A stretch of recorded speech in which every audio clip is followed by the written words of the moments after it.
Finally, Pedro has been given a special card in FIFA 21 Ultimate Team. Long-time subscribers of the channel will know I've been hoping that this guy gets some form of boosted special item in literally every single promo. I thought he should have been in headliners, I thought he should have had a couple more informs, and I definitely thought he should have been given a Future Stars item. And guess what? He's not been given one, he's been given two. We have the choice of which position do we want to play this guy in. The centre mid card doesn't look that bad. But for an 87 overall, it doesn't look too appealing, so I think we are going to go for the right wing version. In the comment section down below, let me know, would you guys go with the centre mid or the right wing variant of this card? If you need to get your hands on some coins to improve your ultimate team, then check out the link in the description, igvault.com, and if you use the code Kieran at checkout, you'll get yourself a pretty nice discount. To unlock this guy, you have got to submit 2 different SBCs. The first one requires an 83 rated squad with an inform. We are going to be submitting this, obviously using Lopez as our Portuguese requirement. We get a Jumbo Premium Gold Pack for completing that one, and then we have to complete a top form SBC, which is a standard 84 overall with an inform, and we're just going to go with a Bundesliga theme with a couple of Portuguese league players in there as well, just to help with the rating. Now that's done, we have our choice to make. Are we going to go centre mid? Are we going to go right wing? I think you guys all know we are going to be going with the wide variant because it just looks the better card, and it looks the better card by quite some distance as well. So let's get this guy in the club. Just quickly, one thing EA could have done to have made this midfield card a bit more, appealing. If you're not going to boost the stats, give him a 5-star weak foot. If he's a central card, give him a better weak foot, and that way he would be a bit more tempting. But for me, he just really isn't that appealing, so we're going to go for the wide man. Okay, so this is the side we are going to be using him in. He's going to be coming off that right edge. Obviously, Renato Sanchez isn't going to be playing striker for us, and we are also going to give him a go in a central role as well, just because I think he'll be alright in that position, especially with the stats he does indeed have. If we quickly jump over to FUTBIN, we can see how chem styles affect this item. He's actually a 90 rated cam with the basic chem style, 92 with Deadeye, and yeah, a bunch of different boosts can obviously be applied to him. In the comments, let me know what chem style you guys would use. I am actually thinking we go with Hunter, and we use him as, like, a right forward type. I think that's what will suit him quite well, because he's already got some really nice dribbling stats, and his passing stats are up to a decent standard too. So I'm thinking we go with Hunter and we go really attacking with him. Also, while we're here, we can actually compare to the centre mid version to see where the stats are going up and down, and as you can see, obviously the biggest upgrades are in that defensive area, and I just really don't think that centre mid card is worth it. Yeah, like, they needed to do like some sort of interesting boost on it. Like I say, the weak foot boost would have definitely made that centre mid card a bit more appealing, but as things stand, I think 99% of people will be going for the right wing item. Okay, so chem style applied. Let's now take a look at this card. Flare is the only applicable trait. In-game stats still looking very nice. Plenty of dark greens, which is what you want to see, especially at this stage of the game. Liking the pace a lot, that'll be maxed out thanks to the Hunter chem style, and the shooting department looks very solid naturally, and it looks even better with those Hunter boosts. Passing looks okay, good in some areas. Nice shot passing of 84, okay crossing of 80. Just good stats in that area, nothing particularly to stand out. Dribbling though looks very nice, good agility of 89, nice balance of 88, and pretty good ball control and dribbling of 87 and 88. And then physically, he isn't looking too bad either. Nice stamina of 86, and a good combination of strength and aggression of 74 and 71. Are either of them stats outstanding? No, but they're decent enough, and hopefully he won't be bullied too much off the ball. So yeah, that's pretty much all I've got to say. Let's get into some matches and let's see how we get on with this item. How will it compare actually to that very recent 87 rated flashback Ronaldo? Okay, so we are up against that brand new end of era Rooney, which has been doing a lot of damage over the past weekend in Weekend League. I come up against this card a lot. Bruno hands the ball off to Mbappe. Pedro's making a nice inside run. Can we find him? You bet we can. Can we get it over the keeper? Not the first time. On the second though, we do finish. Past Nick Pope, and we make it 1-0 very early on. Get down this way and let's see some pace. Up against Tavernier here. We might be in a bit of trouble because he's got pace and he's got strength, but we're going to come inside, and unfortunately we're going to be wrestled off the ball. That was poor dribbling by me, to be fair. I tried to cut back, but I didn't do it in time.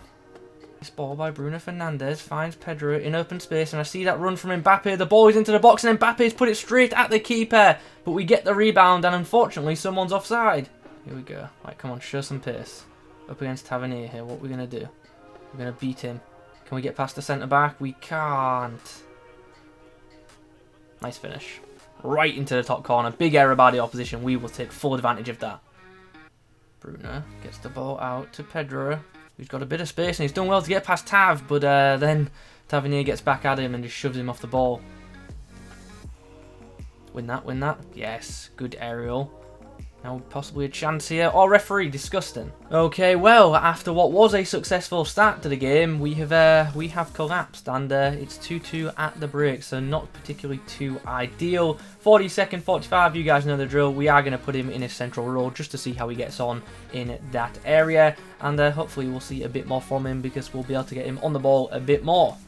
Nice pickup by Pedro, puts it through to Mbappe, who's now got Pedro into Pote, who shoots. Oh!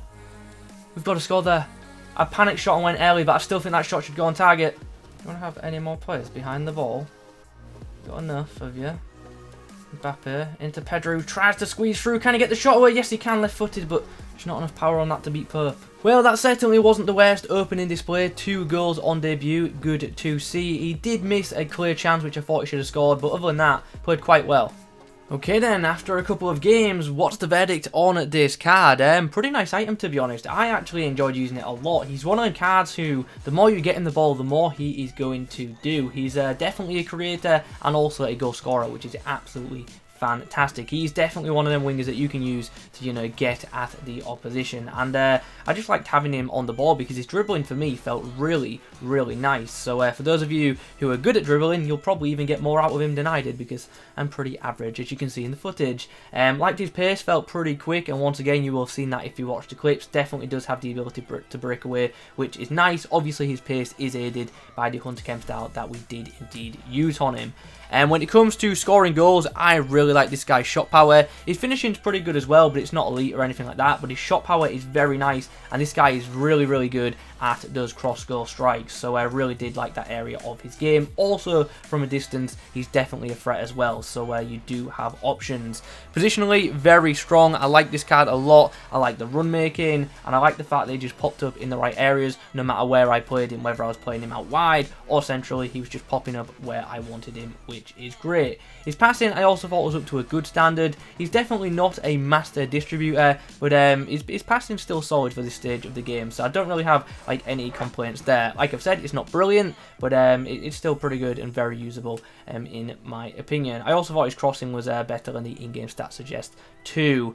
Physically, I liked him. Like, his stamina didn't seem to deplete too quickly, and his strength and aggression in game held up quite nicely. He showed good fight for the ball against their fullbacks, which is obviously very good to see. So happy with that. Look, he's not like ultra strong or anything like that. He's not going to hold off centre backs, but he did well against fullbacks, and that was great. So all in all, I think this right wing card is actually very, very good, and I actually do prefer it over the flashback 87 rated Ronaldo. So yeah, by that logic, this card is actually quite good value at 150 odd K.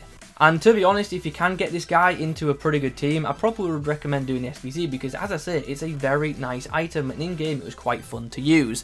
But before we wrap this video up, I want to once again come back to the fact that it's a choice SBC, and you do have the choice between the right wing variant and the centre mid variant. And we're using Footbin here to do the comparison, and when I'm just looking at this, I cannot understand why anyone would go for the centre mid version unless you really, really need a central version to fit your team and you want everyone on full chem. Because if not, I would just play this guy on a bit lower chem, because it just seems the much better card. The only areas the centre mid card is better in is like such minuscule like +1 and +2 upgrades. Okay, you've got a +4 there. And obviously it's got the defending boost, so I can understand if you want to use it in a bit of a defensive role, but there are better options available for that. So for me, out and out, you've got to go for the right wing version if you're going to complete this SBC. I would genuinely be quite curious if any of you are going to do the centre mid version, pick the centre mid version, sorry. I would love to know your reason why in the comment section down below. Anyway, we are going to wrap this video up right here. I hope you have enjoyed it. If you have, please do leave a like rating on it. In the comments below, let me know your thoughts on the item and the difference between the right wing and the centre mid one. Subscribe if you're new. Thanks for watching. I'll catch you in the next one.